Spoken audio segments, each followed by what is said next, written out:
رانی کوٹ قلعہ رانی کوٹ fort ضلع جامشورو سندھ پاکستان میں ایک تاریخی قلعہ ہے۔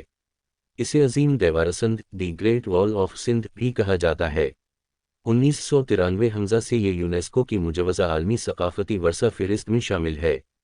یہ دنیا کا سب سے بڑا قلعہ ہے۔ اس کا دائرہ تقریباً 32 کلومیٹر 20 میل ہے۔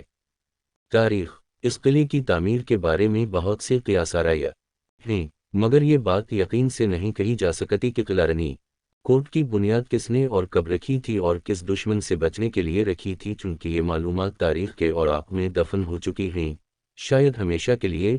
تاہم محکمہ آثار قدیمہ کی کھدائی کے دوران ملنے والے اشارات سے پتہ چلتا ہے کہ یہ 2000 سال سے بھی بہت پہلے تعمیر کیا گیا تھا، مگر حیرانی کی بات یہ ہے کہ اس قلعے کا ذکر تاریخ میں صرف اس وقت سے ملتا ہے جب میر پورخاص کے میر شیر محمد تالپور نے 18ویں صدی میں اس قلعے کی مرمت کروائی اور اس قلعے میں ایک اور چھوٹے قلعے میری میں رہائش اختیار کی۔ قلعہ رانی کوٹ کے کھنڈر پر نظر پڑتے ہی انسان حیرت میں کھو جاتا ہے۔ پہاڑوں کے درمیان واقع یہ قلعہ بالکل دیوار چین کی مانند تھا۔ یہ اندازہ لگانا مشکل ہے کہ چونے کے پتھر سے تعمیر ہونے والے اس قلعہ پر کتنی لاگت آئی ہوگی۔ کھنڈرات سے پتہ چلتا ہے کہ یہ عمارت خاصی عظیم رہی ہوگی۔ یہ قلعہ سندھ کے ریلوے اسٹیشن سینسے کوٹری دادو روڈ پر 32 میل کے فاصلے پر کوہستان کیرتھر کے مقام پر واقع ہے۔ اس قلعہ کے بے شمار دروازے تھے۔ مشرقی دروازہ سین گیٹ کہلاتا تھا۔ اس کے سامنے دریائے رانی واقع ہے، جو سال کا بیشتر حصہ خشک ہی رہتا ہے اور صرف برسات میں بہتا ہے۔ اس پر کبھی کسی زمانے میں ایک مضبوط پل ہوا کرتا تھا جسے پانی کا ریلا بہا کر لے گیا تھا۔ عظیم یونانی تاریخ نویس کیورٹس رفس نے اپنی کتاب میں اس قلعے کا ذکر کیا ہے اور اس واقعہ کی تفصیل بھی بیان کی ہے۔ جب سکندر اعظم نے قلعے کا سہ روزہ محاصرہ کیا تھا، یاد رہے کہ مقامی بادشاہ اپنی رعایا کے ساتھ اس قلعہ میں پناہ گزین ہو گیا تھا۔ سکندر اعظم قلعہ کو توڑتے ہوئے اور قتل عام کرتے ہوئے آگے بڑھ گیا تھا۔ قلعے میں واقع بچی کھچی دیواروں پر قدیم لکھائی کے آثار ہیں۔ کھنڈر کی حالت دیکھ کر یہ اندازہ ہوتا ہے کہ اس کی تعمیر کے لیے میٹیریل کہیں اور سے لایا گیا تھا۔ قلعہ کے اندر داخل ہوتے ہی بالکل سامنے سٹوپا نما برج ہے جو مقامی طرز تعمیر کی گمازی کرتا ہے۔ تھوڑا سا آگے بڑھیں تو دائیں حصے میں ایک مسجد کے آثار ہیں۔ اس کے میناروں اور گنبد کے بعض حصے شہید ہو چکے ہیں۔ قلعے کی شکل چوکورنما ہے اور یہ 45 مربع میل کے علاقے پر پھیلا ہوا ہے۔ قلعے کے وسط میں ایک چھوٹا سا قلعہ نما کمرہ تھا جو اونچی جگہ پر واقع تھا اور اس کو میری کہا جاتا تھا۔ معلوم ہوتا ہے کہ میری میر سے بنا ہے۔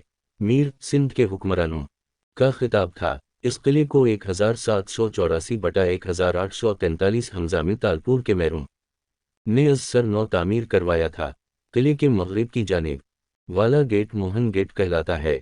اس کے بالکل سامنے ایک وسیع میدان ہے۔ امری گیٹ رانی کوٹ قلعے کی آخری حد کہلاتا ہے۔ اس گیٹ سے داخل ہو کر اہل علاقہ قلعہ بند ہو جایا کرتے تھے۔ قلعے سے 40 کلومیٹر کے فاصلے پر شمال مشرقی جانب سندھ کا ایک پرانا گاؤں امری ہے جو اب بھی ایک چھوٹے سے گاؤں کی شکل میں آباد ہے۔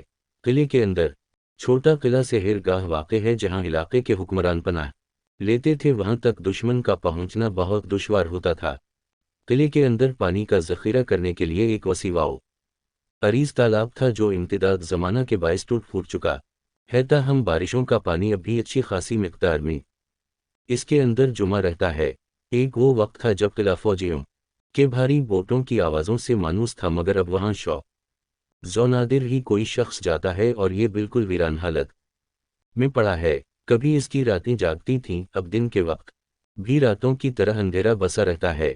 قدیم پہاڑوں کے درمیان واقع قلعہ رانی کوٹ تاریخ کا ایک خاموش گواہ ہے۔ اگر اس کی خاموشی کسی طور ٹوٹ جائے تو یہ لازماً ماضی کی ان گنت شان و شوکت کی داستانیں بیان کرے۔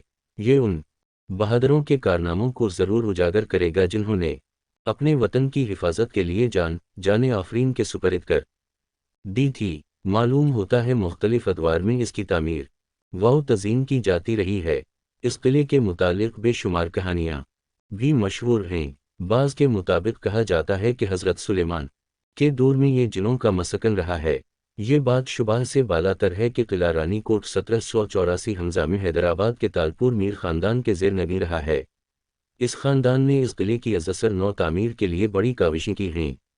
یوں معلوم ہوتا ہے انہیں ایسٹ انڈیا کمپنی کی طاقت کا اندازہ ہو چکا تھا، تاہم قسمت نے تالپور خاندان کا ساتھ نہ دیا اور 17 فروری 1843 کو انگریزوں کے ساتھ آتش واہن کی جنگ کے بعد انہیں پسپا ہونا پڑا اور ان کی طاقت بالکل ختم ہو کر رہ گئی اور قلعہ انگریزوں کے قبضے میں آ گیا۔